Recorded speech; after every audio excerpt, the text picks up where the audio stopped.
बंदो गुरुपद कंज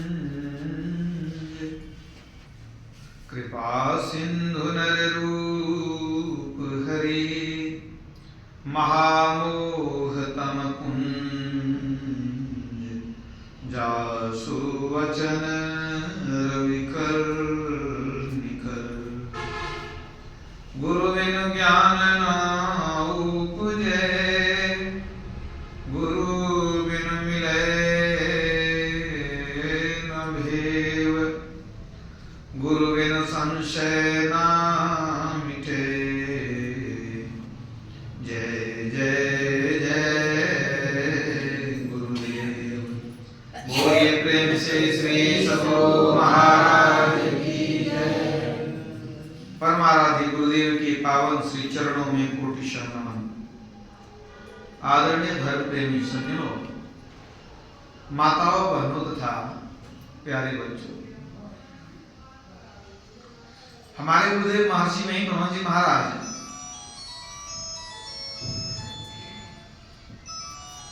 1986 ईस्वी में 8 जून को शरीर त्याग किए थे।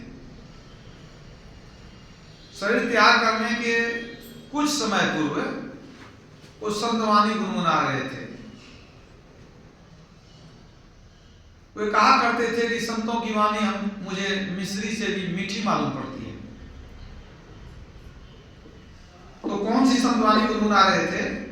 सुकिरत कर ले नाम सुमर ले को जाने कल की जगत में खबर नहीं पल की। यही संतवाणी गुनगुना रहे थे। मतलब समझिए, अपने भक्तों को अंतिम उपदेश यही दे करके गए। सुकिरत कर ले, सुकृत्य करो मतलब शुभ कर्म करो। नाम सुमर ले, नाम का सुमिरन भी करो। को जाने कल की, ये मनुष्य शरीर तो इसी काम के लिए मिला है, शुभ कर्म करें और सुमिरन भजन करें।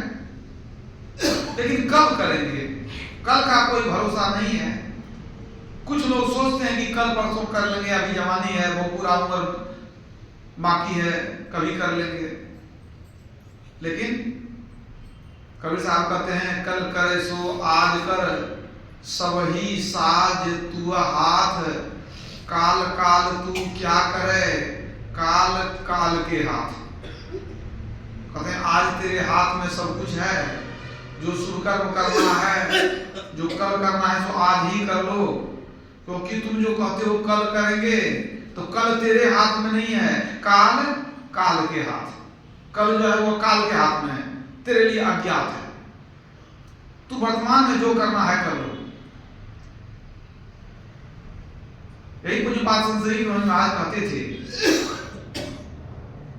कि अतीत व्यतीत हो चुका है, उसको सोचने से कोई फायदा नहीं है। भविष्य अज्ञात है, क्या होगा जानते नहीं। अब वर्तमान तुम्हारे हाथ है, तेरे साथ है। अपना वर्तमान बनाओ, भविष्य स्वतः बन जाएगा। तो अतीत तो व्यतीत हो गया, सोचते सोचते मर जाएंगे।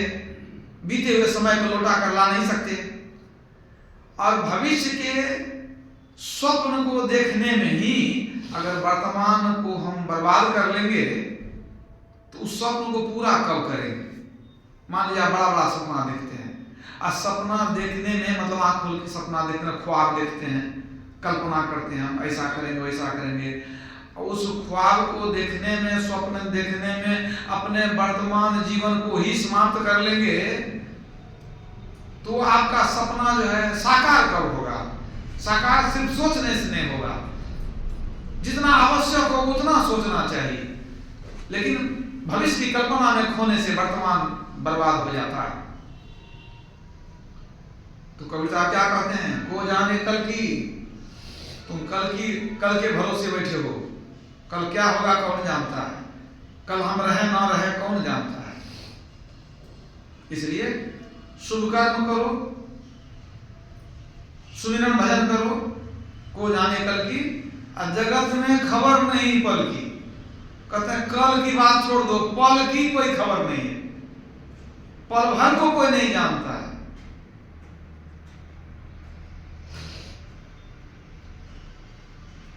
गोड्डा जिले में कर्माटाड़ एक जगह है, वहां एक महात्मा रहते थे, गंगा गुरु जी।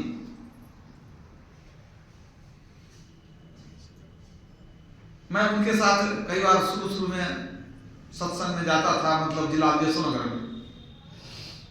तो उसके बाद उनका शरीर छूट गया, लगभग 25 वर्ष पहले उनका शरीर छूट गया, नहीं हुआ 25 तो 22-23 वर्ष जरूर हो गया होगा। अब देखिए, को जाने पल की, जो मैंने कहा, तो वो गंगा गुरु जी बंगला में भी प्रवचन करते थे, बंगला भाषा बढ़िया जानते थे। तो उनका प्रवचन चल रहा था आसनसोल के नजदीक जमुड़िया में सत्संग चल रहा था। दिन का सत्संग हो गया, रात में भी कुछ लोग शायद बैठे थे, सत्संग कर रहे थे, और वो सत्संग करते करते सत्संग समाप्त किए, वहीं मंच पर लुढ़क गए, वहीं शरीर छूट गया उनका। हम लोग को पता चला कि गंगा गुरु जी का जो शरीर छूट गया। वो सत्संग कर रहे थे, सत्संग समाप्त हुआ, वहीं मंच पर बैठे बैठे लुढ़क गए, वहीं चले गए। तो को जाने कल की, आज जगत में खबर नहीं पल की। वो तो सोचे होंगे मंच से उठेंगे, अब हम और कुछ नित्य कर्म करेंगे, अब उठ भी नहीं सके, वहीं रह गए। हालांकि उनकी मृत्यु अच्छी हुई कि सत्संग करते करते चले गए। तो वही गुरु महाराज कहते हैं, इस वाणी के द्वारा संदेश देते हैं। ऐसा नहीं कि गुरु महाराज ही कुछ कहेंगे तो हम उसको मानेंगे। गुरु महाराज जब कबीर साहब को मानते हैं, नानक साहब को मानते हैं, तो उनकी वाणी को हम सुनेंगे और मानेंगे, तो समझिए गुरु महाराज की बात आप मान लिए। बात एक ही है, अलग अलग संत अपनी अपनी भाषा में उसको कहते हैं, लेकिन बात तो एक ही रहती है। तो कबीर साहब ने कहा, शुभ कर्म करो और सुमिरन भजन करो। तुलसीदास जी अपने भजन में क्या कहते हैं, इसी बात को, सुमिरन कर ले मन राम नाम, दिन नीके बीते जाते हैं। कबीर साहब ने कहा, को जाने कल की, जगत में खबर नहीं पल की, समय का कोई ठिकाना नहीं है, क्या हो जाएगा। यहां क्या कहते हैं तुलसीदास जी, सुमिरन कर ले मन राम नाम, दिन नीके बीते जाते हैं। अच्छे दिन बीत रहे हैं, कब बुरे दिन आ जाए, कब बुलाहट आ जाए, कब जाना पड़ जाए, क्या ठिकाना है। तो सुमिरन कर ले, ऐ मन सुमिरन कर लो। जो कबीर साहब कहते हैं सुमिरन कर ले, नाम सुमर ले, नाम का सुमिरन करो, वही कहते हैं तुलसीदास जी। सुमिरन कर ले मन राम नाम, दिन नीके बीते जाते हैं। किसके लिए है सुमिरन करना? मनुष्य के लिए, पशु पक्षी के लिए नहीं है। उसी पद में तुलसीदास जी कहते हैं, बड़े भाग नर देहि पाई, अतापर भी नहीं करत कमाई। क्या कमाई? सुमिरन भजन। बड़े भाग नर देहि पाई, तापर भी नहीं करत कमाई, जब मांगेगा लेखा साई, फिर पीछे पछताते हैं, अदिनी के बीते जाते हैं। शरीर छूट जाएगा और जब आपको पूछा जाएगा कि मनुष्य शरीर आप लिए थे कि हम भक्ति करेंगे, तो क्या किए, तब क्या जवाब देंगे? फिर पीछे पछताते हैं, पछताने के सिवा कुछ नहीं रहता। भाई बंधु कुटुंब परिवार, तुम किसके और कौन तुम्हारा। सोचते हैं सब कोई अपना है, सब कोई अपना है। जब तक आपके शरीर में शक्ति है, सब अपना है। धन बहुत है, सब अपना है। शरीर गिर जाए, धन कम हो जाए, अपने लोगों की संख्या कम होने लगती है।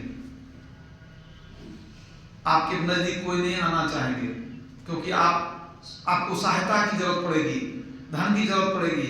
उस समय धीरे धीरे आपके दोस्त प्रियजन कम होते चले जाएंगे, और जब आप खाट पकड़ लेंगे तो और भी बहुत कम हो जाएंगे लोग। कुछ ही लोग आपके नजदीक आने वाले होंगे, जो आपके पास आएंगे, आपके दुख दर्द में वो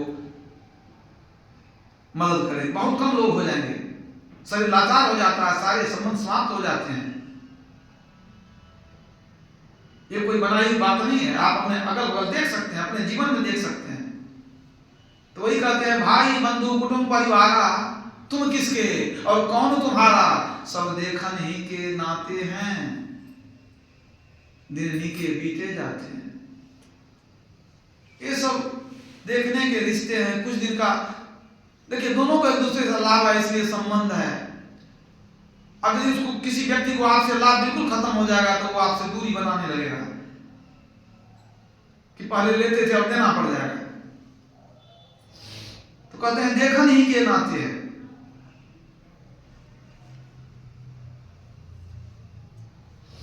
जब से लगी यह विषय बतासा, मूर्ख बांधी झूठी आशा।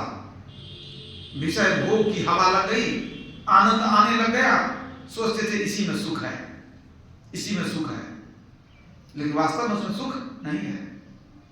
एक भूखा कुत्ता था, कहीं से हड्डी मिल गई, भोर से भूखा था, कुछ नहीं मिल रहा था। अब वो हड्डी लेकर के वो भागा कि कहीं कोई छीन लेगा हमसे, छुप करके जाकर के हड्डी को चबाने लगा। सूखी हड्डी में क्या मिलेगा? चबाते चबाते बहुत चबाया, अंत में क्या हुआ? इतना चबाया कि अपना उसका दांत हिलने लग गया, अपने दांत से उसको खून बहने लग गया। अब जब वही खून उसके जीभ में स्वाद दिया तो उसको लगा कि हड्डी में से खून निकल रहा है, वो आनंदित होने लगा, अपने ही दांत का खून वो चाटने लगा, हड्डी को चबा करके आनंदित हो रहा है। वो कितना बड़ा मूर्ख है, हड्डी का वो स्वाद नहीं है, उसके अपने ही रक्त का स्वाद है। झूठे सुख को सुख कहे, मानत है मनमोद, जगत चले ना काल का, कुछ मुंह में कुछ बोध। कबीर साहब ने कहा है। तो तुलसीदास क्या कहते हैं? जब से लगी है विषय बतासा, मूर्ख बांधी झूठी आशा। बहुत आशा बना के रखे हैं, जितना आशा रखिएगा उतनी निराशा होगी, उतना रोना पड़ेगा। सब अपना है, अच्छी बात है, वसुधैव कुटुंबकम, बहुत आशा रखना ठीक नहीं है। जो बहुत उम्मीद रखता है वही रोता है। जो उम्मीद पूरी नहीं होती है तब लोग सोचते हैं बहुत कठिन से इस बच्चे को पाले थे, बहुत कष्ट उठाए इसके लिए, क्या क्या नहीं किए पढ़ाने के लिए, अब छोड़कर चला गया, उलट कर देखता नहीं है। एक माँ बाप बहुत कष्ट से पढ़ाया बेटे को, ये न्यूज में आया था, बेटा विदेश में नौकरी करने लग गया। अब बेटा शादी किया तो पत्नी को लेकर के चला गया, माँ बाप को छोड़ दिया भारत में ही। सच्ची घटना है, उतना याद नहीं है जो पूरा नाम पता बता सकूं। वहां नौकरानी रख दिया एक देखभाल करने के लिए। एक बार तो पिताजी उसके मर गए तो माँ बच गई, नौकरानी की वजह से सब काम चलता था। ऐसा हो गया कुछ दिन में कि संपर्क टूट गया, मतलब बातचीत भी नहीं होने लगी, बुरी बीमार रहने लगी, मोबाइल भी काम नहीं करता। कई महीने जब हो गए तब बेटा सोचा कि पता नहीं माँ से बात नहीं हो रही है, एक बार जाके देखना चाहिए। कई महीने हुए कि साल गुजर गए, और जब वहां आया और जब फ्लैट खोलकर घुसा तो देखता है कि बिछावन पर उसके माता का सिर्फ हड्डी का ढांचा पड़ा हुआ था, कुछ नहीं था, सड़ करके वहीं सब खत्म हो गया था। सच्ची घटना है।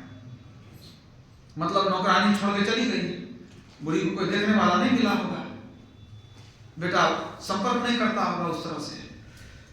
उसका काम था पैसा भेज देना कि वो माँ का काम चल जाए।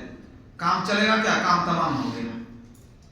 यही है मूर्ख बांधी झूठी आशा, समझावत जग तुलसी दासा, गए सांस नहीं आते हैं, दिन नीके बीके जाते हैं। तुलसीदास जी कहते हैं कि गया हुआ सांस लौट कर नहीं आएगा, सदुपयोग कर लीजिए।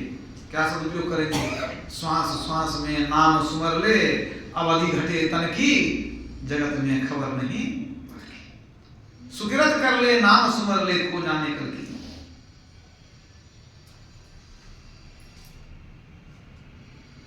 तो यहां क्या कहा गया? नाम सुमर ले, नाम का सुमिरन करना चाहिए। जो मैं कबीर साहब की वाणी सुना रहा था, जो गुरु महाराज ने संदेश दिया। कबीर साहब कहते हैं कबीर महिमा नाम की, कहना कहीं न जाए, चार फल और चार मुक्ति और चार फल, और परम पद पाए। नाम का कितना फल है? कहते कहीं नहीं जा सकती नाम की महिमा। कबीर महिमा नाम की कहना कहीं न जाए, चार मुक्ति चार फल और परम पद पाए। चार मुक्ति, मुक्ति को उपनिषद में चार मुक्ति का नाम है, बल्कि 5 मुक्ति बताई गई है। तो चार मुक्ति, सालोक्य, सामीप्य, सायुज्य, सारूप्य, ये चार मुक्ति, चार फल, अर्थ धर्म काम और मोक्ष, और परम पद पाए। ये परम पद है, ये 5वीं मुक्ति है, ये असली मुक्ति है। ये चार मुक्ति मैंने बताया सालों के सामीप्य, सायुज्य, सारूप्य है। ये चारों मुक्ति असल में मुक्ति नहीं है। ये क्या है? ये देवलोक जाना, जैसे शिव लोग गए, ब्रह्म लोग गए, तो इसमें क्या होता है? पुनर्जन्म हो जाता है, इसलिए असली मुक्ति नहीं है। असली मुक्ति में पुनर्जन्म नहीं होता है। इसलिए कहते हैं कबीर साहब कि नाम की इतनी महिमा है कि चार मुक्ति तो आपकी दासी हो ही जाएगी, चार पद भी मिलेगा, अंत में परम पद परमात्मा दर्शन भी मिल जाएगा। ये नाम की महिमा है। तो नाम की महिमा को समझिए। एक महाभारत का प्रसंग सुनाता हूं। अभिमन्यु के पुत्र का नाम था राजा परीक्षित। राजा परीक्षित के राजत्व काल में ही कलयुग का प्रवेश हुआ था।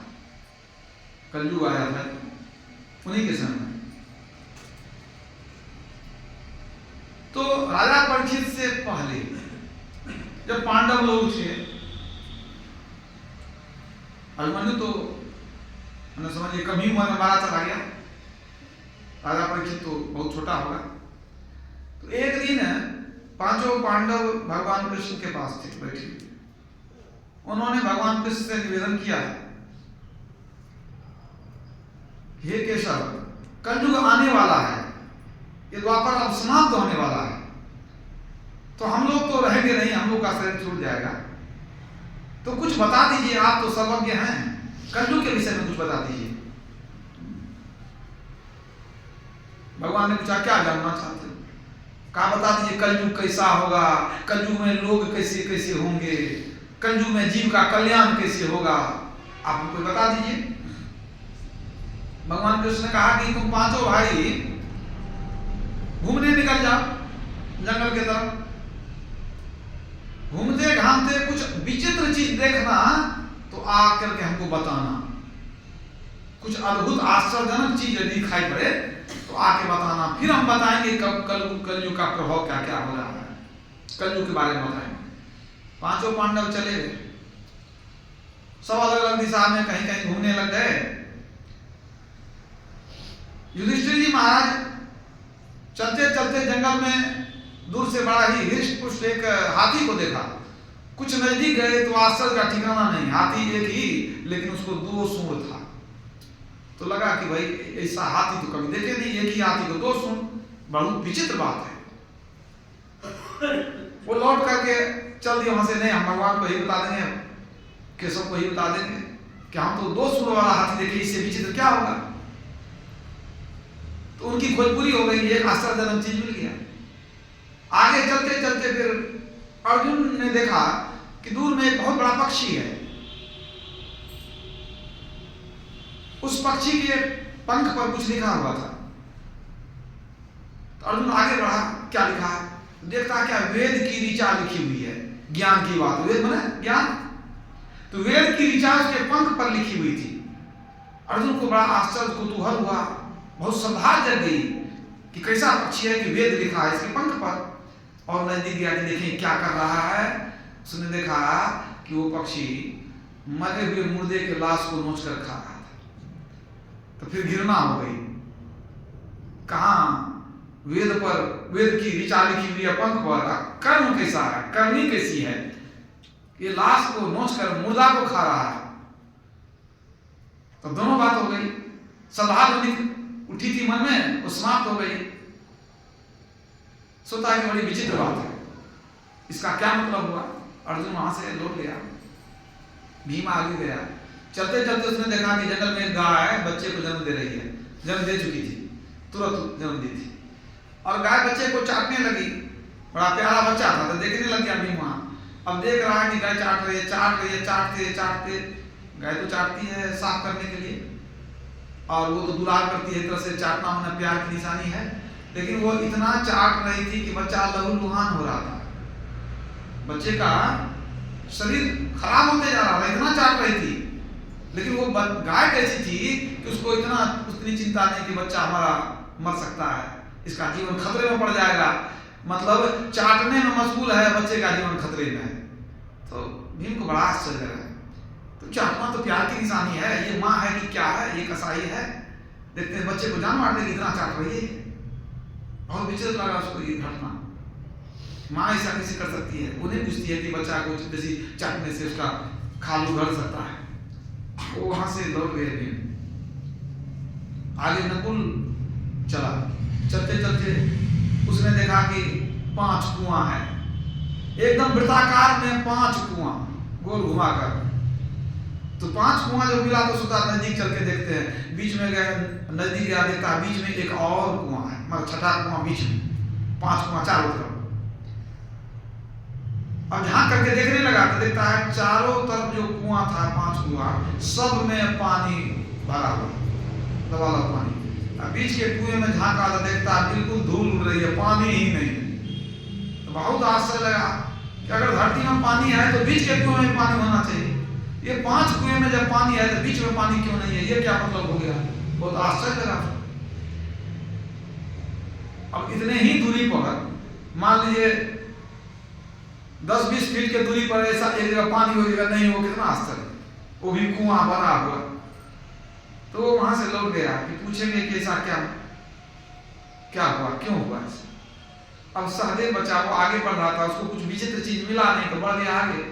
बढ़ते बढ़ते उसने देखा कि पहाड़ के ऊपर से एक बड़ा सा पत्थर लुढ़क रहा था, शिलाखंड गिर रहा था। ये संभल के हट गया कि कहीं गिरेगा तो बड़ा खतरा है। और वो जो उस पत्थर एक गिर रहा था तो दूसरे पत्थरों से टकरा जाता था, टकराने के बाद रुकता नहीं था, फिर वह उछलते हुए आगे बढ़ जाता था। यहां तक कि मोटे मोटे पेड़ से भी टकराया, लेकिन वो पत्थर रुका नहीं, भारी पत्थर। लुढ़कते लुढ़कते ये देख रहा है कौन से सहदेव कि देखें कहाँ रुकता है, कि एकदम नीचे चले जाता है मैदान में। अंत में एक छोटा सा पौधा था, नाजुक पौधा, वो उस पत्थर के रास्ते में था। सहदेव ने सोचा कि ये पौधा तो नाश हो जाएगा, टूट जाएगा, मर जाएगा। लेकिन जैसे वो पत्थर लुढ़कते हुए उस पौधे के नजदीक आया, पौधे में जैसे सटा वो पत्थर वहां रुक गया। इसको बड़ा आश्चर्य लगा, जब मोटे पेड़ से टकराया रुका नहीं, दूसरे पत्थरों से टकराया रुका नहीं, ये छोटा सा पौधा ये कैसे रोक दिया इसको? छोटा पौधा, बहुत आश्चर्य लगा। ये भी लौट कर आ गया। वहां से पूछेंगे कृष्ण, भगवान कृष्ण को सभी भाई आ गए, अपनी अपनी बात सुनाने लगे। भगवान कृष्ण ने कहा बारी बारी से हमको सुनाइए, तब हम कुछ कहेंगे, आपको उत्तर देंगे। पहले भैया आप सुनाइए, युधिष्ठिर जी भैया आप क्या देखे?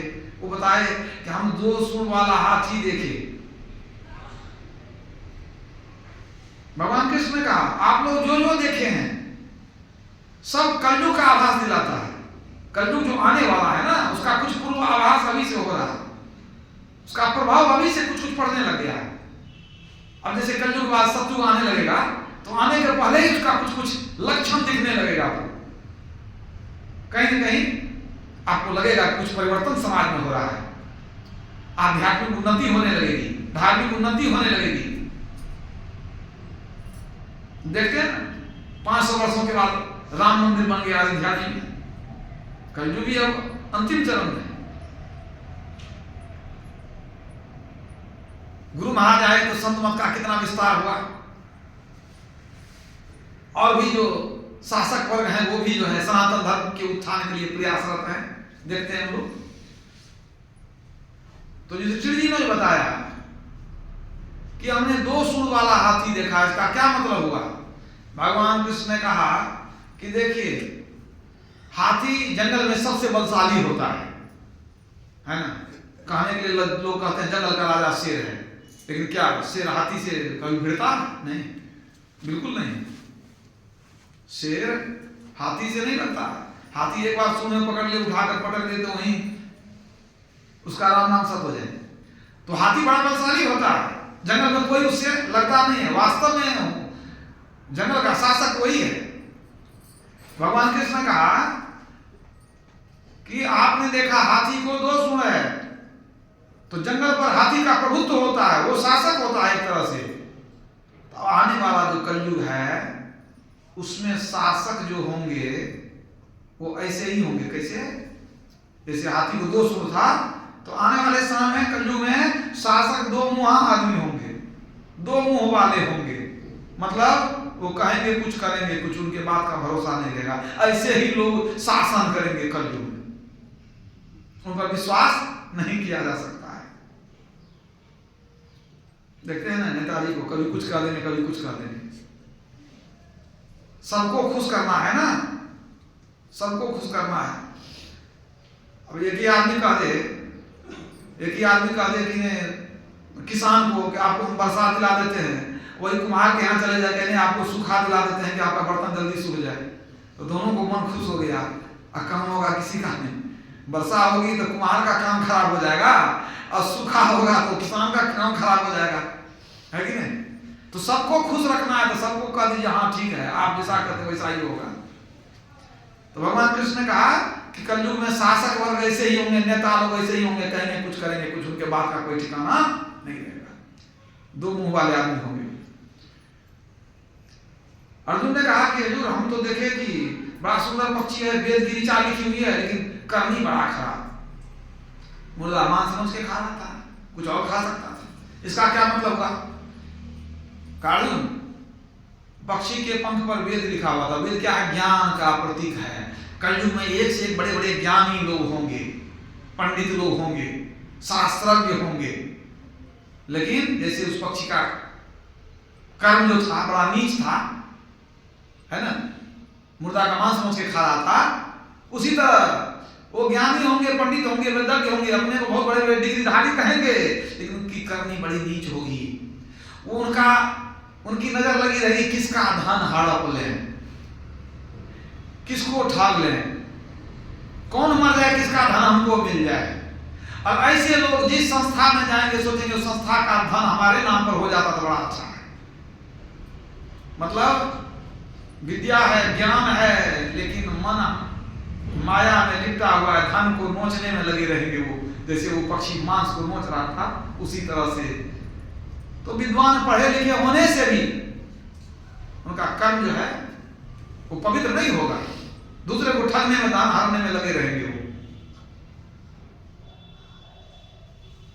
तो शासक वर्ग के बारे में पहले पता चल गया, अज्ञानी पंडित के बारे में दूसरी घटना से पता चला। इसके बाद भीम ने कहा कि हमने देखा कि गाय बच्चे को जन्म दी है और वो इतना चाट रही थी, इतना प्यार कर रही थी, दुलार कर रही थी कि बच्चे का जीवन खतरे में था। क्या मतलब हुआ इसका? कलयुग में माँ बाप ऐसे ही होंगे। कैसे होंगे? माँ बाप बच्चों को इतना लाड़ प्यार करेंगे कि उनका जीवन बर्बाद हो जाएगा। लाड़ प्यार में जरूरत से ज्यादा दुलार करेंगे, बच्चा मनमानी करे, गलत करे, लेकिन प्यार में, दुलार में बर्बाद कर देंगे बच्चे को। मतलब उसके गलत चीज में हाँ मिलाना। देखे ना, दुर्योधन के कुकर में धृतराष्ट्र हाँ मिलाते थे ना, रहा नकुल कोई रोगन हार, सबके सब समाप्त हो गए, बाप अंधा बिलखते रह गया। तो वही बात भगवान कृष्ण ने क्या कहा कि जरूरत से ज्यादा इतना दुलार करेंगे कि वो अच्छा इंसान नहीं बना पाएंगे, प्यार में ही बच्चे को बिगाड़ देंगे।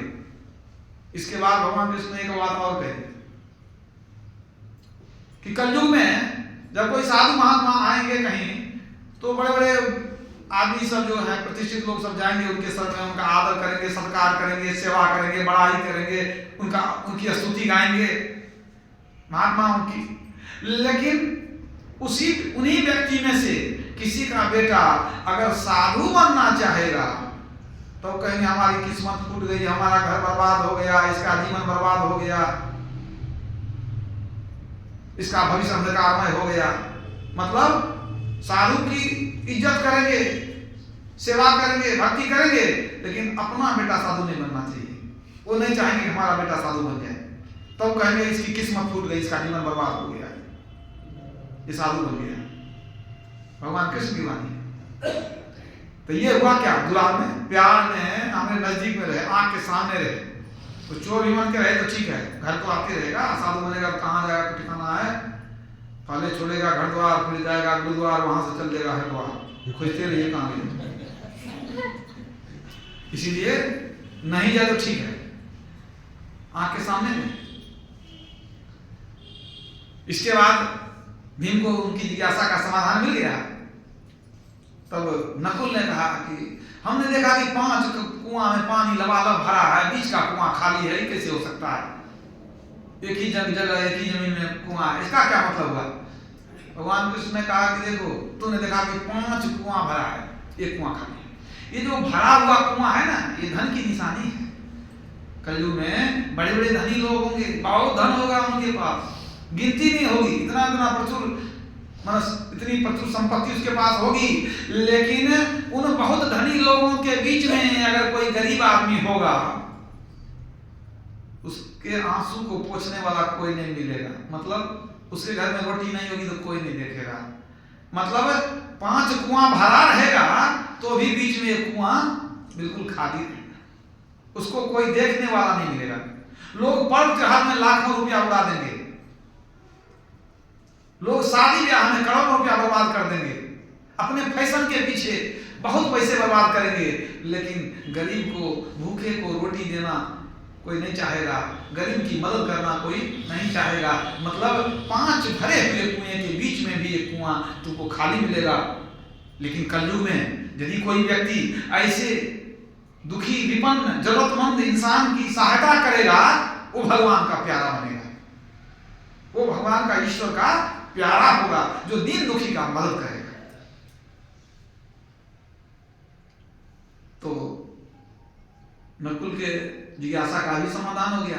अंत में सहदेव ने कहा कि हमने बड़ा विचित्र चीज देखा, एक पत्थर लुढ़क कर आ रहा था और कोई पेड़ नहीं रोक सका उसको लुढ़कते हुए, कोई दूसरा पत्थर भी नहीं रोक सका, लेकिन एक छोटा सा पौधा था, हमको लगा कि चकनाचूर हो जाएगा, लेकिन उस पौधे में सटने के बाद वो बिल्कुल रुक गया। इसका क्या मतलब हुआ? भगवान कृष्ण ने बताया कि देखो सहदेव, तूने देखा कि एक पत्थर ऊपर से नीचे गिर रहा, लुढ़क रहा। ये जो पत्थर है ना, कलयुग में बड़े बड़े लोगों की निशानी है, जो ऐश्वर्यवान है, संपत्तिवान है, हर तरह से संपन्न व्यक्ति हैं, बड़े बड़े जो लोग होंगे उनका पतन होगा। जैसे पत्थर लुढ़क के नीचे गिर रहा है, नीचे गिरना माने क्या? पतन की निशानी है। तो बड़े बड़े लोगों का पतन होगा, लेकिन उस पतन के समय उनकी संपत्ति उसके पतन को रोक नहीं सकेगी। जैसे पत्थर को दूसरा पत्थर रोक नहीं सका, उनके पतन को उनकी विद्या रोक नहीं सकेगी। बहुत विद्या है तो पतन रुक जाएगा, बहुत पढ़े लिखे हैं तो वो भी नहीं होगा। मतलब संपत्ति से पतन नहीं रुकेगी और विद्या से भी पतन रुकने वाली नहीं है। जैसे कि पत्थर जो है न दूसरे पत्थर से रुका न दूसरे पेड़ से रुका, लेकिन तब रुका कैसे? छोटे से पेड़ के पास आकर रुका, छोटे से पौधा के पास आकर रुका। तो बड़े बड़े लोगों का पतन रुकेगा कैसे? न संपत्ति से न विद्या से। ये पतन रुकने वाला है तो कैसे रुकेगा? वो छोटा पौधा क्या है? एकमात्र हरिनाम के शरण में जो आएगा उसी का पतन रुकेगा। हरिनाम के शरण में व्यक्ति का पतन रुक जाएगा, पतन नहीं होगा, वो नीचे नहीं गिरेगा और इसी से जीव का कल्याण होगा। मतलब कलयुग में क्या होगा? हरिनाम के शरण में आने से जीव का कल्याण होगा। हरिनाम माने राम नाम, नाम का सुमिरन जो करेगा उसी का कल्याण होगा। ये कथा महाभारत के ही समाप्त हो जाती है, लेकिन इससे कलयुग की झलक मिलती है। आप समझिए, द्वापर में भगवान कृष्ण ने जो कहा, आज सब कुछ परिलक्षित हो रहा है, चरितार्थ हो रहा है, सामने में दिखाई पड़ रहा है। और आज भी इस विषम परिस्थिति में, कितनी विषम परिस्थिति है? व्यापर है संसार माया कटक प्रचंड, सेनापति कामादि भट्ट दंभ कपट पाखंड। इस भयंकर माया की सेना के बीच में रहते हुए भी, इस विकराल समय में भी जो हरिनाम के शरण में हैं उनको शांति की प्राप्ति हो जाती है।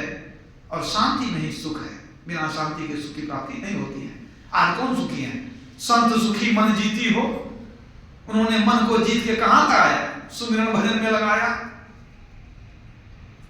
साधो सुमिरन भजन करो, मन मह दुविधा आन हु नाही, नाम भरोसे हो। जगजीवन साहब की वाणी है, सुमिरन भजन करने के लिए कहते हैं, वो भी नाम का सुमिरन करने के लिए कहते हैं। तो नाम के सुमिरन का महत्व समझिए।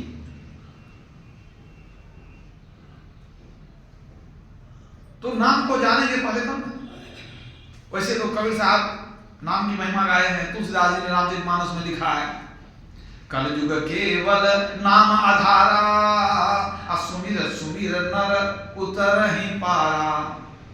कलयुग में देखिए यही बात जो महाभारत में अभी आपने सुनी, इसी बात की पुष्टि तुलसीदास जी करते हैं। कलयुग केवल नाम आधारा, कलयुग में नाम का ही आधार होगा। सुमिर सुमिर नर उतरहि पारा, नाम के सुमिरन करने से भवसागर पार हो जाएगा।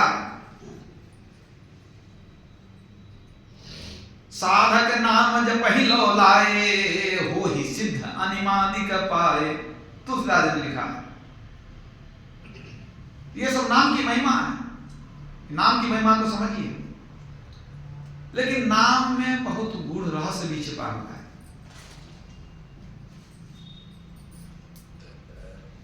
बहुत रहस्य छिपा हुआ है, क्योंकि नाम अनेक प्रकार के होते हैं। उन सभी नाम को जानेंगे तब कल्याण होगा। तो नाम के पीछे क्या रहस्य है उसको जानिए। तुलसीदास जी कहते हैं, 14 4 8 10 रस समझव भरपूर, नाम भेद जाने बिना सकल समझ महधूर। 14 4 8 10, 14 विद्या, 4 वेद, 18 पुराण, इसके रस को लोग समझ जाए। 14 4 8 10 रस समझव भरपूर, नाम भेद जाने बिना सकल समझ माधुर। अगर नाम के भेद को नहीं जाने तो इतना जो जाने सब धूला के समान बेकार है, धूल के समान। अब आप कहेंगे भाई 14 विद्या, 4 वेद, 18 पुराण पढ़ लेगा, फिर भी नाम के भेद को नहीं जान सकेगा? आसान नहीं है नाम के भेद को जानना। नाम के भेद को जानेंगे तो आप मोक्ष में चले जाएंगे। कबीर साहब ने भी कहा, वेद पढ़ते पंडित होवे, राम नाम नहीं जाना, कहे कबीर ध्यान भजन से पावे पद निर्वाणा। वेद पढ़ के पंडित तो हो गए, लेकिन नाम के भेद को नहीं जाने। कबीर साहब ने कहा, यही ना तुलसीदास कहते हैं कि 4 वेद पढ़ लिए, 18 पुराण पढ़ लिए, 14 विद्या पढ़ लिए, लेकिन नाम के भेद को नहीं जाने तो वो धूल के समान है। तो नाम का भेद कैसे पता चलेगा? भेद जाहि विधि नाम, बिनु गुरु जान न कोई, तुलसी कहाई विनीत बर, जो बिरंचि शिव होय। कहते ब्रह्मा जी हो चाहे शिव जी क्यों ना हो, बिना गुरु के नाम के भेद को कोई जान ही नहीं सकता।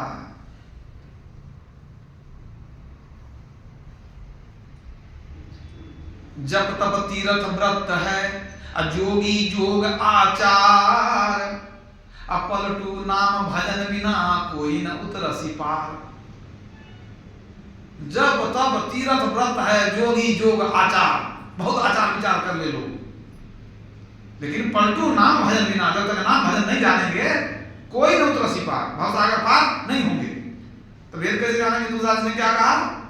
बिन गुरु जान न कोई, गुरु के संपर्क में जाएंगे तब नाम के भेद को जानेंगे। तब तुलसीदास ने संकेत कर दिया, नाम का भेद क्या है, संकेत कर दिए। क्या संकेत करते हैं? श्रवणात्मक, ध्वन्यात्मक, वर्णात्मक विधि 3, त्रिविध शब्द अनुभव अगम, तुलसी कहीं प्रवीण। श्रवणात्मक, ध्वन्यात्मक, वर्णात्मक विधि 3, ये 3 प्रकार के शब्द हैं। श्रवणात्मक, जो अंदर में अनहद नाद है, अनेक प्रकार के शब्द, उसको श्रवणात्मक शब्द कहा गया है। ध्वन्यात्मक, वो ध्वन्यात्मक क्या है?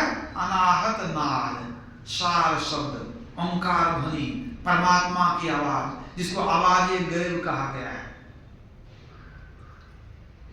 वो है ध्वन्यात्मक। और वर्णात्मक विधि 3, एक वर्णात्मक शब्द भी है। वर्णात्मक क्या है? जो नाम हम लोग बोल सकते हैं, लिख सकते हैं, जो हमको गुरु बतलाते हैं जपने के लिए। तो 2 भाग अगर करिए तो एक है वह शब्द जिसको हम जप सकते हैं, मुंह से बोल सकते हैं, और दूसरा क्या है? ध्वनि है जो अंदर में है। उस ध्वनि के 2 भाग हो गए, अनहद और अनाहत, अनहद वो माइक शब्द होते हैं। अंदर में जो शब्द है ना, अनहद नाद, अनेक प्रकार के शब्द, वो माइक शब्द है, वही सर्वनात्मक है। जो एक सार शब्द है वो ध्वन्यात्मक अनाहत नाद हो गया। तो एक नाम हो गया मुंह से जपने वाला, एक नाम हो गया ध्यान में सुनने वाला। क्यों? अनहद नाद को भी ध्यान में सुनते हैं और अनाहत सार शब्द को भी ध्यान में सुनते हैं। तो एक नाम का जप होता है, एक नाम का ध्यान होता है। अंदर में जो नाम है उसका ध्यान होता है।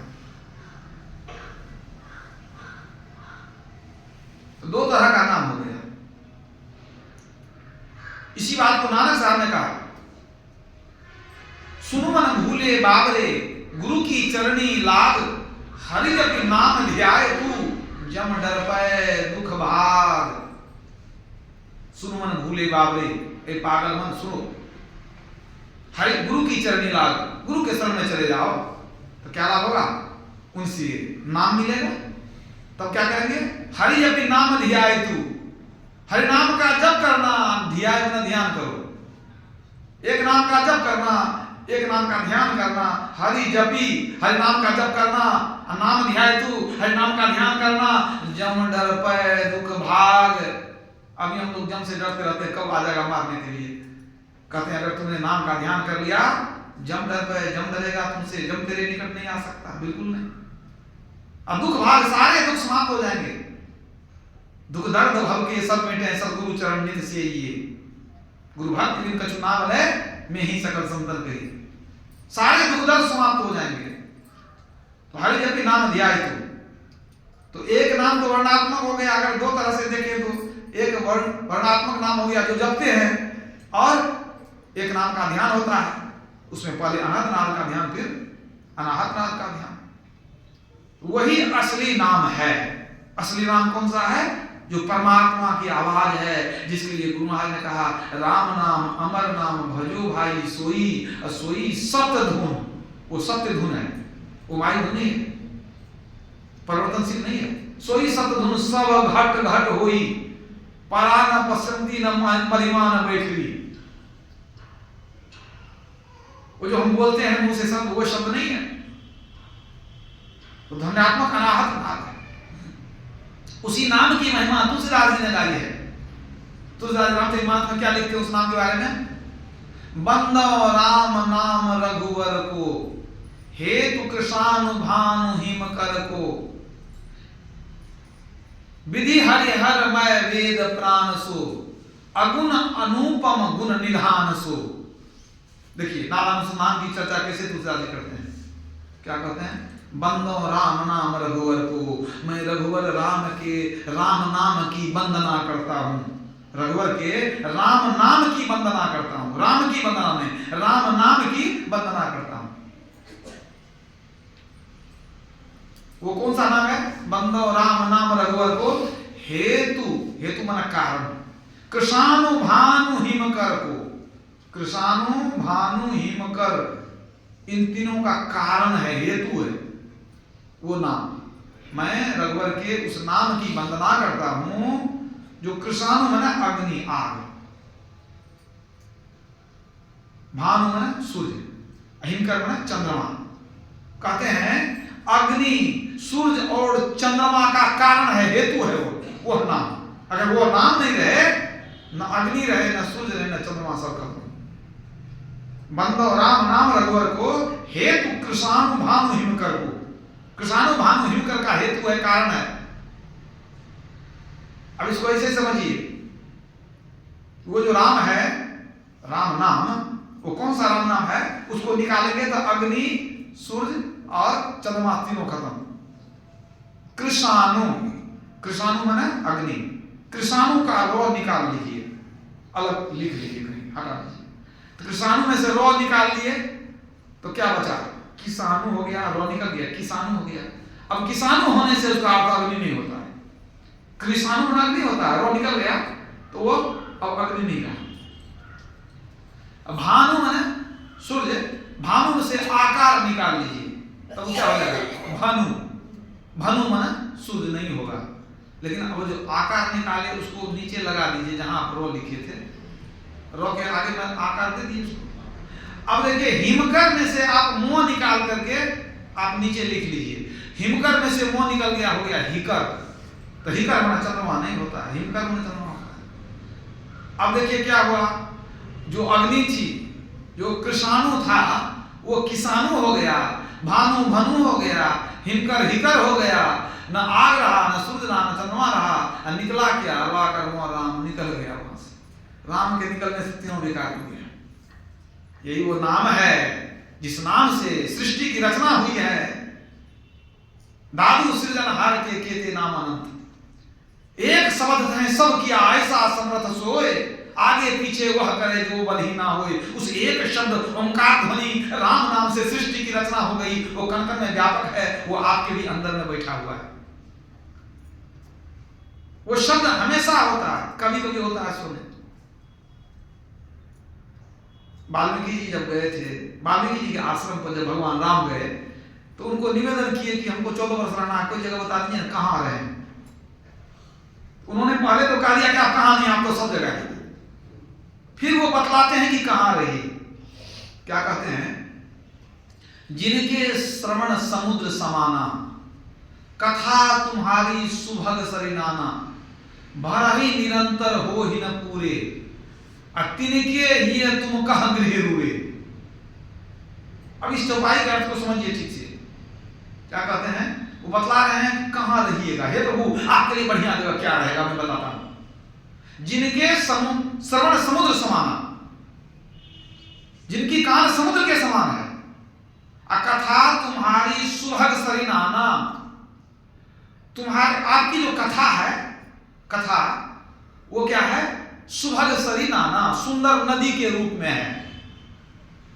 अब भरा ही निरंतर हो ही न पूरे, जैसे नदी का जल निरंतर समुद्र में भर जाते रहता है। क्या समुद्र भर जाता है? नहीं भरता। तो जैसे नदी का जल निरंतर समुद्र में जाने से भी वो नहीं भरता है, इसी तरह आपके सुंदर कथा रूप जो आपकी नदियां हैं, आपकी सुंदर कथा रूप जो सुंदर नदियां हैं, और वो जिस भक्त के कान में समुद्र के रूप कान में जाते जाए कान भरे नहीं, वो क्या निरंतर हमेशा कान में जाते रहे लेकिन वो कान भरे नहीं। तो क्या कहते हैं, भरा ही निरंतर हो ही न पूरे, वो भरेगा नहीं। तिनके ही तुम कह गृह रुए, उनका हृदय ही आपके लिए सुंदर घर है। मैं आप उस भक्त के हृदय में निवास कीजिए जो सतत राम कथा श्रवण करते रहे, उसका कान कभी भरे नहीं। अब जरा कल्पना कीजिए, बाहर में कौन सी ऐसी कथा राम कथा हो सकती है जो निरंतर हो, कभी उसमें व्यवधान नहीं हो। निरंतर शब्द का प्रयोग किया गया है। कोई भी कथावाचक है, निरंतर कथा कैसे कर सकता है आप ये बताइए। ऐसा हो सकता है कि बीच में लवसन काटने जाए, निरंतर में क्या पूछते हैं, मैंने निरंतर में निरंतर, आखिर उम्र भी तो सकता है, फिर भी निरंतर नहीं होगा। अब ये भी समझिए, हमेशा कैसे होगा? वो खाएगा पिएगा नहाएगा सोएगा, वो भी उसमें भी व्यवधान होगा। जब चला ही जाएगा तो भी व्यवधान हो जाएगा। अच्छा, भरेगा काम कैसे नहीं? कोई व्यक्ति सब काम छोड़ करके सिर्फ सुन सकता है? आप बताइए, कभी संसार में संभव है कि कोई व्यक्ति निरंतर सुनता रहे, वो हटे नहीं, सिर्फ सुनता रहे, कान भरा जाएगा उसका? तो ये कौन कथा है जो निरंतर होती है, सुनने वाले का कान भरता नहीं है? ये कौन सा है? यह है नादानुसंधान, मतलब वो जो परमात्मा की नाद है वो भी राम कथा है, राम से निकली हुई कथा है, वो शब्द है। तो उसको निरंतर लोग सुनते हैं। सोवत जागत उठत बैठत टुक विहीन नहीं तारा, निस्दिन जंतर झिनझिन बाजे जम जालिम पचिहारा। दरिया साहब बिहारी की वाणी है। सोवत जागत उठत बैठत टुक विहीन नहीं तारा, वो हमेशा प्रकाश का दर्शन करते हैं। और क्या, झिन झिन जंतर निस्दिन बाजे, यंत्र बज रहा है, झिन झिन हमेशा मीठी आवाज हो रही है। और जम जालिम पचिहारा, और जम तो खत्म हो गया हमारे लिए, जम तो तुम्हारा कुछ नहीं कर सकता। मतलब वो शब्द अंदर में हमेशा होता है, निरंतर हुआ। सोवत जागत हमेशा हो रहा है, निरंतर हुआ। फिर कभी साहब कहते हैं शब्द निरंतर से मन लागा, एक निरंतर शब्द है, निरंतर कथा हो रही है अंदर में, उससे मन लग गया। शब्द निरंतर से मन लागा, मलिन वासना भागी। अब उठत बैठत कबहू न छूटे, ऐसी ताड़ी लागी। ताड़ी लागी मैंने समाधि लगी। कबीर साहब कहते हैं उस निरंतर वाले शब्द से हमारा जो मन लग गया, मलिन वासना भागी, सारी वासना खत्म हो गई, कोई संसार की इच्छा नहीं बची, और वो शब्द कभी छूटता ही नहीं है। सोबत जागत खड़े उताने, कह कबीर हम उसी ठिकाने। तो वही निरंतर जो शब्द होता है, अंदर में जो निरंतर आवाज आती है, वो ऐसा नहीं है कभी कभी आवाज आती है, वो हमेशा आवाज आती है। बस सुनने वाला चाहिए। एक बार जब नावानुसंधान की क्रिया में निष्णात हो जाता है, तो परमात्मा की आवाज वो हमेशा वो सुनते रहता है, निरंतर होता है। यह है निरंतर शब्द जो हमेशा चलते रहता है। उसलिए कबीर साहब ने कहा, बिन बाजा निस दिन बाजे।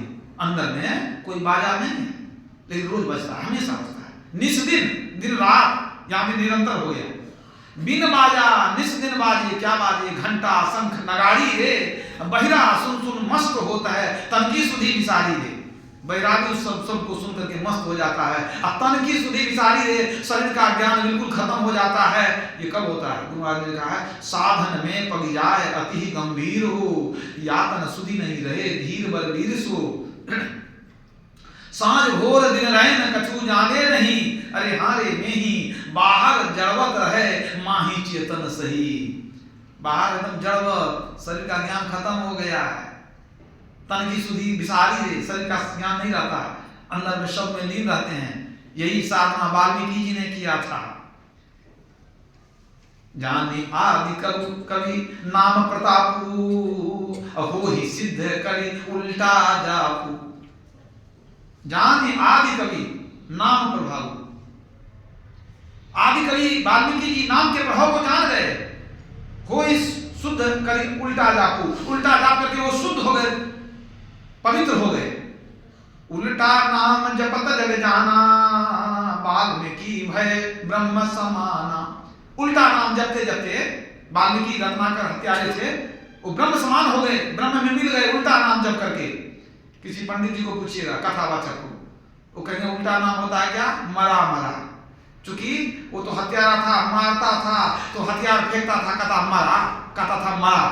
तो मरा मरा कहने की इतनी आदत थी कि उसको जब नारद मुनि ने कहा राम राम जपने, तो राम राम नहीं जपता था, उल्टा ही जपता था, मरा मरा ही जपता था। अब मरा मरा कहते कहते उसको जो है सो ब्रह्म की प्राप्ति हो गई। कैसे? तो लोग क्या कहते हैं, मरा मरा मरा मरा मरा मरा कहते कहते राम राम हो जाता है। तो इसी तरह उल्टा मरा मरा कहता था, उसी में राम राम हो गया, उसी में मुक्ति मिल गई। लोग यही कहेंगे कथावाचक, उल्टा नाम यही है। हमारे पूज्य पार्षद श्री महाराज ने कहने की कृपा की कि वो महा दुष्ट था, हत्यारा था, कितने की हत्या किया था, कितना बड़ा पापी था, ठिकाना नहीं। रत्नाकर उतना बड़ा पापी, अब मरा मरा कहते कहते वो ईश्वर को प्राप्त कर लिया। तो हम लोग तो उतना बड़ा पापी भी नहीं है, हम लोग उल्टा के बोला, सीधा सीधा भी कह सकते हैं राम राम राम राम। तो हम लोग को कहाँ ईश्वर मिल जाते हैं? क्यों नहीं मिल जाते हैं? एकदम मिल जाना चाहिए सबको। लोग सीधा भी कर सकते हैं, तब क्यों नहीं हो जाता है? ये उल्टा नाम वो नहीं है जो हम लोग बोलते हैं। ये वाणी जो है ना, ये कैसे होती है? परापसक्ति मधमा बेगरी, नाभि से वाणी निकलती है और कंठ को स्पर्श करके मुंह से निकलती है, ये सीधी वाणी हुई। और उल्टा नाम क्या है? जो ऊपर से वाणी नीचे की ओर आती है, ब्रह्मांड से पिंड की ओर आती है, वो उल्टा नाम क्या है? ऊपर से आती है आवाज, परमात्मा की आवाज हमारे ब्रह्मांड से पिंड की ओर आती है। उसी के लिए संतोष साहब ने कहा, कुदरती कावे के तू मेहराब में सुन गौर से, है आ रही धुर से सदा तेरे बुलाने के लिए। ये शरीर कुदरती कावा है, कावा इस शरीर को कहा गया। कुदरती कावा कावे के तू मेहराब में सुन गौर से, इसके मेहराब में सुनो। मेहराब गोल माना जाता है, इसी तरह ये भौं का जो स्थान है इसी को मेहराब कहते हैं। इसी में ध्यान लगाने से अंदर में सुनो। है आ रही धुर से सदा, क्या आ रही? धुर से सदा। धुर मैंने केंद्र, सदा मैंने यहाँ आवाज, यहाँ सदा मैंने हमेशा नहीं, सदा मैंने आवाज। केंद्र से आवाज आ रही है, क्यों आ रही है? तेरे बुलाने के लिए, परमात्मा बुला रहे हैं। है आ रही धुर से सलाह तेरे बुलाने के लिए, और उसको अगर सुन लेंगे तब क्या होगा, गोश बातिन हो कुशादा, जो करे कुछ दिन अमल ला इलाहा अल्लाह अकबर बजाने के लिए। अर्थात जो बाहर के कान को बंद करके भीतर के कान से सुनता है, वह उस शब्द को पकड़कर अल्लाह अकबर यानी परमात्मा के पास पहुंच जाता है। तो जो अंदर के शब्द को पकड़ेगा, राम नाम को पकड़ेगा, वो परमात्मा तक पहुंच जाएगा। अंधेरी रात में आप कुत्ते को बुलाइए आवाज दे करके, वो खोजते खोजते आपके पास आ जाएगा। जब आपकी आवाज सुन करके अंधेरी रात में भी कुत्ता आपके पास आ सकता है, तो यदि आप परमात्मा की आवाज को अंदर में सुन लिए, तो क्या आप उस आवाज को पकड़कर आप परमात्मा तक नहीं जा सकते हैं? बिल्कुल जा सकते हैं। लेकिन उस शब्द को पकड़ना बहुत कठिन है। जब तक प्रकाश मंडल में नहीं जाएंगे उस शब्द को नहीं पकड़ सकेंगे। इसलिए पलटू साहब की एक वाणी सुनाता हूं कि पहले प्रकाश होता है तब शब्द होता है। परमात्मा का एक नाम हम जपते हैं, एक नाम का ध्यान होता है, लेकिन बीच में प्रकाश मंडल में जाने के लिए दृष्टियोग की साधना आवश्यक है। इसलिए जप के बाद जब ध्यान होता है तो पहले बिंदु ध्यान तब नाद ध्यान। बिंदु ध्यान विधि नाद ध्यान विधि सरल सरल जग में प्रचारी। तो पलटू साहब कहते हैं उल्टा कुआं गगन में तिसमें बड़े चिराग। मनुष्य की खोपड़ी उल्टा कुआं है, कुआं का मुंह ऊपर होता है लेकिन खोपड़ी उल्टी हुई है। उल्टा कुआं गगन में तिसमें बड़े चिराग, इसमें प्रकाश है, अंदर में चिराग जल रहा है। तिसमें जरे चिराग, बिना रोगन बिन बाती, तेल बत्ती के बिना ही ये प्रकाश होते रहता है। तिसमें बड़े चिराग, बिना रोगन बिन बाती, कब कब चलता है? 6 ऋतु 12 मास रहत जलते दिन राती, हमेशा जलता रहता है। सदगुरु मिला जो होए ताही के नजर में आवे, और कोई ना ही जो वाको दर्शावे। सदगुरु से दीक्षा लेकर के जब साधना लोग करते हैं तब वो जो प्रकाश दिन रात जलता है उसका दर्शन होता है। सदगुरु मिला जो होए ताही के नजर में आवे, और कोई ना ही जो वाको दर्शावे। तो प्रकाश आपको मान लीजिए मिल गया, तब क्या होगा? निकसत एक आवाज चिराग के ज्योति माही, ज्ञान समाधि सुने और कोई सुनता नहीं। निकसत एक आवाज चिराग के ज्योति माही, उस ज्योति के प्रकाश में शब्द भी हो रहा है। निकसत एक आवाज चिराग के ज्योति माही, ज्ञान समाधि सुने और कोई सुनता नहीं। पलटू जो कोई सुने, उस आवाज को जो कोई सुने, पलटू जो कोई सुने, ताके ऊंचे भाग, उल्टा कुआं गगन में तिसमें बड़े चिराग। जो उस शब्द को सुन लिया, परमात्मा की आवाज में को सुन लिया, ताके ऊंचे भाग, उनका भाग पूरा हो गया, कुछ करने के लिए बाकी नहीं रहेगा। इसलिए गुरु महाराज ने कहा है, अमृत ध्वनि की जो नौबत झारत, बड़ भागी सुनते। हमारे अंदर में शब्द रूपी अमृत की वर्षा हो रही है। अमृत ध्वनि की नौबत झारत, बड़ भागी सुनते, सुनत लखत सुख लहत अनुभूति, हमें ही प्रभु मिलते। वही शब्द प्रभु से मिला देते हैं, प्रभु मिल गए तो साधना पूरी हो गई। तो यहाँ जो कहा गया कि सुमिरन करने के लिए मतलब एक नाम का जप होता है और एक नाम का ध्यान होता है। दोनों ही सुमिरन है। एक सुमिरन से मुंह से हम लोग जो माने जप करते हैं वो भी सुमिरन है। कबीर साहब ने क्या कहा, अभी आप गुरुमाज के पाठ में क्या सुने? सुमिरन सूरत लगाए के, अब मुखते कछु न बोल, बाहर का पट देकर अंतर का पट खोल। मुंह से बिना बोले सुमिरन होगा, सूरत को अंदर जोड़ेंगे तब सुमिरन होगा। सूरत के द्वारा सुमिरन करेंगे तो सूरत लगाए के। सूरत को कहां लगाएंगे? तो हमारे गुरुदेव क्या कहते हैं, सुषमन सूरत लगाई के सुमिरो, मुखते रहु चुपाई, बाहर के पट बंद करो हो अंतर पट खोलो भाई। मतलब दृष्टियों की साधना सीख करके और जो सुषमना में सूरत को लगाते हैं तब वो अपने आप को समेटते हैं, महीन करते हैं। महीन करते करते अंधकार से प्रकाश में जाते हैं, फिर प्रकाश से शब्द मंडल में पहुंचते हैं और शब्द मंडल को पार करके परमात्मा को पाते हैं और परमात्मा को पा करके जीवन मुक्ति की दशा में चले जाते हैं। जन्म मरण का चक्र छूट जाता है। यही थोड़ा सा आप लोगों की सेवा में कहा। बोलिए प्रेम से श्री सद्गुरु महाराज की।